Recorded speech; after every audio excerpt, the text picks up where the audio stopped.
Welcome back, legends, to a new video. Right now, also welcome back to myself, because I'm in Hyrox, Vienna, which is the European Championships. And about 8 weeks ago, I did my first event, fully untrained. And today the goal is, can I go sub 1 hour with up and around 15 training sessions? So we'll find out. But first, warming up. Let's go. Alrighty, right now in the warm-up area, one big difference in comparison to last time is I brought my own racing shoes. That's the first thing. Second of all, I know the preparation, so I didn't even know how the ski erg worked. And what's the other thing? All right, yes, that's a little surprise. So I'm doing another Hyrox in about 6 days. So in case it's not going to work out today, hopefully the adaptations will be really quick, so I can give it a second shot on Friday in Rotterdam. But let's do a little warming up. But first, a little shot, and then 20 minutes to the start. Even though my preparation was really short, I'm a professional triathlete. I've got years and years of endurance in me. I know my body, I know what I'm doing nutrition-wise, I know what I'm doing effort-wise. So I'm an experienced athlete. I don't want to encourage anyone in doing and on taking stupid challenges. Know what you're doing, know what you're able to do, get the amount of training in, and yeah, don't just take on stupid challenges. With that being said, let's get on. As a proper triathlete, this is where I feel home. So a little bit of the race plan, basically spank it from the start. I want to run the kilometers up around 3:45 per kilometer pace, because for me it should be tempo, so I'm still able to recover. And then on the stations, especially the burpees and the wall balls, that's where I need to win the time in comparison to last time. Like literally minutes. My heart is pumping, I'm really excited. So let's give it a go. Bang, the big dogs are off. Now I'll quickly talk you through some tactics. Started off, they always start off too quick. So I ran around the first one in 3:30k pace and came into transition up and around 4th position. But a lot of the guys always blow up. Now you got to start off quick so you get the momentum going.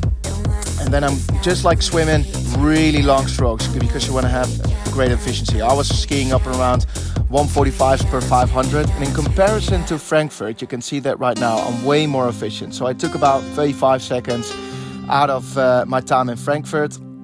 Now this is a very much aerobic workout, so I could recover on this one whilst Kipchoge spanking out of transition. There he goes. Now second kilometer, I was getting back into the grind, was around 3:40 per kilometer pace, which is for me like way under threshold. So then the sled push, quickly push. I still got very strong legs. I haven't really trained for this one. As you can see, it was almost the same time as in Frankfurt, only 6 seconds quicker. And that was because I didn't take any breaks. I just pushed it. As you can see, there's no sprint in there. It's just a slow, gradual push. And as soon as you feel that you're building up a lot of lactate, that's the moment we need to take a little break. Spanking out of transition again, and with another K at up and around 3:45 per kilometer pace. And now the sled pull. Now the sled pull was the one I didn't practice at all the last time, and I practiced it twice this time because I don't really have the strength in my arms to pull it like as the big dogs do. But I, as you can see, mostly do it with my legs. So I do a little squat, I walk back, and the only gains I've made in comparison to Frankfurt is because I'm putting the rope aside, which I didn't do in Frankfurt. I was falling over the whole time. So that's another 45-second bonus. Boom, and the big dog is off again.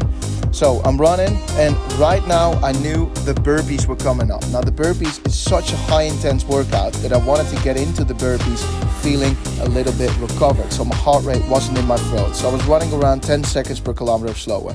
And the big gains that I made here is I could do the burpees completely unbroken this time. And there, a big minute win. A minute is absolutely massive. And of course, there's still a lot to gain, but just by taking the kilometer a little bit easier, I was able to manage and run this one a minute quicker. So, kabam. Quickly getting some drinks. And if you want to go sub 1 hour, you're thinking like, wow, you're starting to walk, big dog? It's only an hour. So this is very painful for me to watch because I'm thinking, come on, dig deep, son. Anyway, another K. Yes, it's hard. It's always going to be hard because it's an hour at threshold. But there we're going. Another K at around 350k pace. And we're going into the rowing machines. Now this is a very important segment in my video. I'm asking the guy, where do I need to go? So he points to me, go over to the last rowing machine. I'm the first one in my wave coming in, sitting at the rowing machine, clicking in and starting to row. Now the guy came up to me and said, no, come over here, I want to put you on this one. Now this is another judge, he just came around, not sure what he was doing before. So I had to click in again. This costed me about 20 seconds. Now in comparison to Frankfurt, I did the exact same time right now, including the 20-second error from the head referee. And he's still pointing and doing. Anyway, as you can see with rowing, the technique is you want to first extend your legs, then your lower back, and then your arms. This for me was a complete recovery, average heart rate of 142, as it's like a full aerobic workout going 145 per 500s. Now, this is very important as well, because I was like, where do I need to go? This is all my error, you know. If you want to go sub 1 hour, you need to know what the course is, so let this be a lesson for you as well. You need to do your research. Did the K, another 350k pace. Right now I'm losing time again. I'm messing around, I'm still standing over there, I'm walking again, trying to find which dumbbells shall I take. Go on, hurry on son, I'm going to crack that sub 1 hour. Now here I'm sprinting, trying to make up some time, which doesn't make any sense if you walk before it. But this for me, I'm always thinking like you're the apple king, you're always carrying a lot of apple crates because I've got a seasonal company in apples. We make apple juice in September and October and we carry a lot of heavy crates of apples. Now I'm swinging my arms to get some lactate out, a little break and get going again. You don't want to build up too much lactate.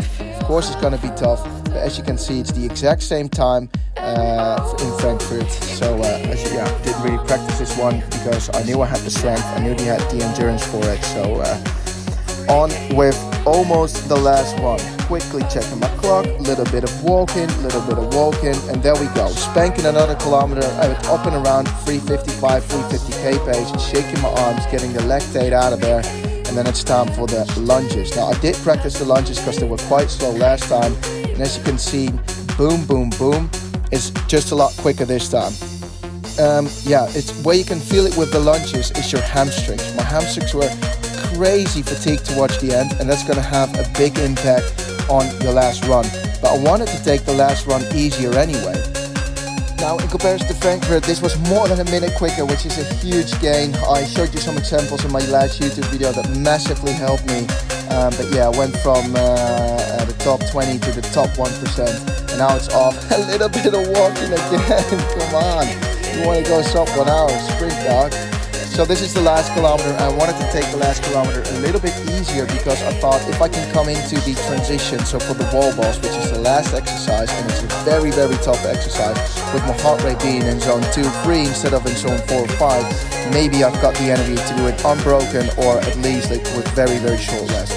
The last time I did it in 7 minute 22. I've practiced one a lot because the most amount of gains for me were able to get here, and the difference I went from the top 68% to the top 1%, well 0.9%. I did it in 3 minutes 40, which is an absolute huge gain. And of course I still had some miss reps, I had some no reps, and you can see the fatigue is settling in, but these are literally the last 4 reps before I get to the finish line. Now I didn't know this at the time, but after the race the head judge came up to me and they were going to correct the error they made over at the rowing machines. But you gotta see what happens next. Go on to Tom, 1 hour, 9 seconds. Alright, the aftermath, 1 hour and 9 seconds. And the annoying thing is, over at the rowing machine, they sent me the wrong way. I was already rowing 50 meters. He said go back, another rowing machine. There goes my 1 hour. Unbelievably tough event. Again, where what went better from last time?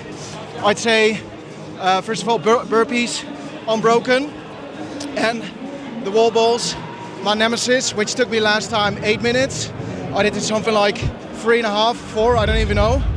But had 2 times 5 seconds rest, and I've got I'm also doing the doubles tomorrow, and then I'm taking 5 days rest. Hopefully I get mega quick adaptation because this morning my HRV was like way off, so I definitely think I've got more in the tank. So next week on Friday, Rotterdam, although right now I'm scarred. Like an hour at threshold is unbelievably tough mentally because towards the end I thought like I'm not gonna make it, but you gotta think positive. An hour, still cracking time. You know the drill. You know the drill. 1 hour. Hyrox, man. Thanks for watching. Make sure to like and subscribe, and I'll see you next week.